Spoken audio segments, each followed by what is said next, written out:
अस्सलाम वालेकुम दोस्तों, क्या हाल चाल है। उम्मीद है सब ठीक ठाक होंगे। दोस्तों मेरा नाम है काशिफ अली और आप देख रहे हैं ऑनलाइन बाइक रिपेयरिंग।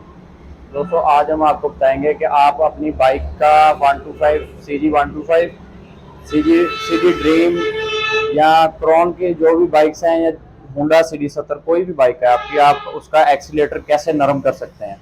दोस्तों अगर आपकी बाइक का एक्सीलेटर नरम होगा, बाइक आपको चलाने में भी मज़ा देगी और आप बेहतर महसूस करेंगे बाइक चलाने में ना। तो आइए हमारे साथ आज हम आपको बताते हैं कि बाइक का एक्सीलेटर जो है कैसे नरम करते हैं। दोस्तों बाइक का एक्सीलेटर नरम करने के लिए सबसे पहले हम इसका सेक्यू ड्राइव लेंगे 4 मुंह वाला।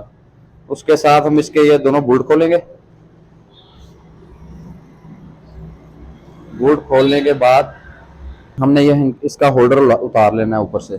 दोस्तों ये होल्डर उतारने के बाद मैंने ये एक्सीलेटर केबल जो है ना इस ग्रिप से लैदा कर ली है। देखें ये ढीली भी थी, इसमें लूजनेस भी थी। ये देखें, ये देख रहे हैं।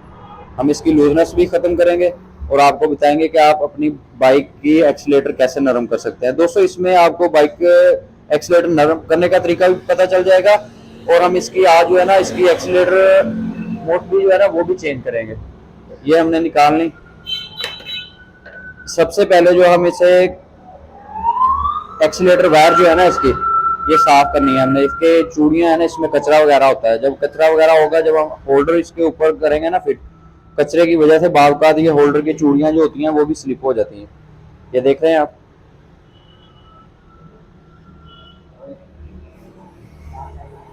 ये होल्डर फिट करने के बाद मैं आपको बताता हूँ कि आप नई जो एक्सीलेटर मोड है वो कैसे नई इंस्टॉल करेंगे और आप इसको कैसे बेहतरीन नरम कर सकते हैं। दोस्तों ये देखें, मैंने होल्डर बिल्कुल फिक्स कर लिया। इसके साथ फिक्स करने के बाद मैं इसका ये 14 वाला नट जो है बाद में टाइट करूंगा।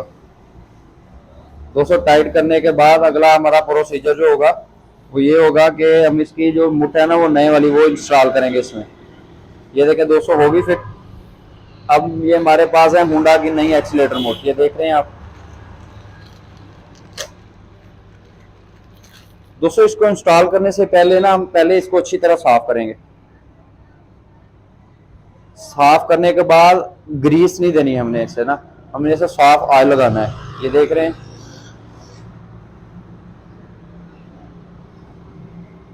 दोस्तों ऑयल देने का मकसद ये है कि जब हम एक्सीलेटर देते हैं ना ऐसे घुमाते हैं, ये नरम होता है, बिल्कुल सॉफ्ट रहता है। ये देख रहे हैं आप। अब हम इसकी एक्सीलेटर वायर जो है इसको इसमें इंस्टॉल करेंगे। ये देखिए इंस्टॉल करने का तरीका बहुत आसान है। ये हमने वायर लेनी है, वायर लेके इसका लॉक होता है। ये एक्सीलेटर में जगह बनी होती है इसको फिट करने के लिए। ये देख रहे हैं आप, मैं आपको आसानी से चेक करवा सकता हूँ। ये देखें, ये वाला लॉक जो है हमने इसमें फिट करना है। ये मैंने एक्सीलेटर मोटर ऊपर की और ये एक्सीलेटर केबल का वायर लॉक जो है मैंने इसको बिल्कुल आसानी से ये देखें इसमें इसके अंदर फिट किया इसको। देख रहे हैं आप। ये देखें हमारी एक्सीलेटर मोड फिट हो गई।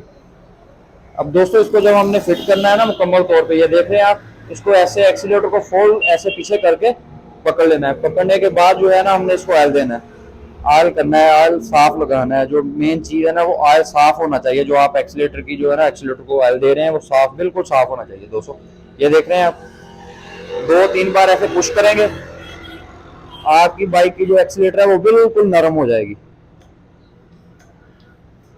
अब दोस्तों हम इसको दोबारा फिट करेंगे इसके होल्डर को फिट करने का। दोस्तों ये देख रहे हैं आप, ये सुराख बना हुआ है। बार बात ऐसे होता है कि कोई किसी भी बाइक की जो होल्डर होते हैं ना वो इसमें जो लॉक लगा होता है ये लॉक नहीं होता। तो ये लॉक इसलिए बना होता है, हैंडल के अंदर भी इसकी जगह होती है ताकि ये इसमें पुश हो सके। ये देख रहे हैं आप, जब इसमें पुश हो जाता है ना तो आपकी बाइक जो है ना वो फ्री प्ले नहीं रहती, इसमें घूमती नहीं है। ये मैं आपको इसको फिट करूंगा। ये देखें मैंने इसे पकड़ने के बाद मैंने इसे आसानी से ऊपर रखा है इसका। ये देखें ऑटोमेटिक फिक्स, जैसे ही वो अपने आप लॉक में बैठ गया एक्सीलेटर बिल्कुल अपने आप वापस आ गया। होल्डर बिठाने के बाद हम इसके दोनों पेच टाइट करेंगे। फिर चेक करवाता हूँ, बिल्कुल नरम हो गया दोस्तों। दोस्तों एक्सीलेटर खोलने का तरीका है क्या, उसको नरम करने का तरीका है क्या। अगर आप ये रिप्लेस भी करते हैं वो भी तरीका है कि CG 125 हो गया, प्राइडर हो गया, CD70 होगी, कोई भी मोटरसाइकिल बाइक है आपकी, आप उसको आसानी से नरम कर सकते हैं।